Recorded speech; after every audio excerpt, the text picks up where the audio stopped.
It's now time for Trivia Tracks with yours truly, Price Robertson. This edition of Trivia Tracks is brought to you by Washita Valley Respiratory Care, where you can breathe a little easier, and Beth Smith at Edward Jones. Edward Jones, making sense of investing, member SIPC.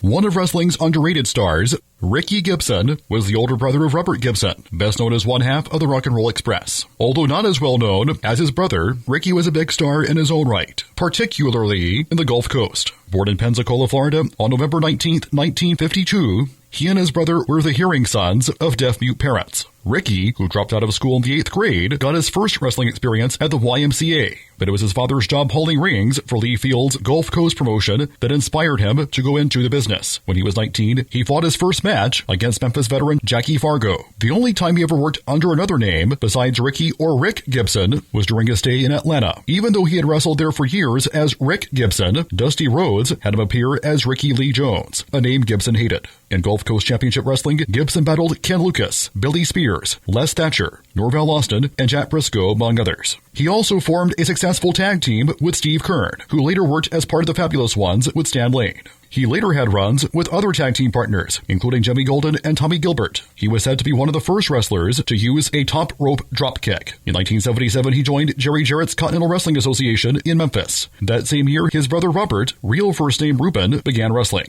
From there, the pair often teamed. A car accident forced Ricky to temporarily retire in 1982. Struck head-on by a drunk driver, he was cut from the wreckage by firefighters with a metal rod stick in his leg. He was quoted as saying, "I have so much metal in me that I'm like the Bionic Man." Toward the end of 1983, he briefly returned to the CWA, then worked in Mid-South Wrestling and finally Mid-Atlantic Championship Wrestling before retiring in 1987. However, he would help out with Jim Cornette's Smoky Mountain Wrestling promotion in the early 90s, usually as a second to the Rock and Roll Express. Gibson died of a heart attack on September 15, 2006, at the age of 53.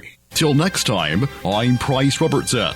Amazed by today's trivia? Then join me every Monday through Friday morning for Trivia Tracks on Fox Sports Camden 97.1.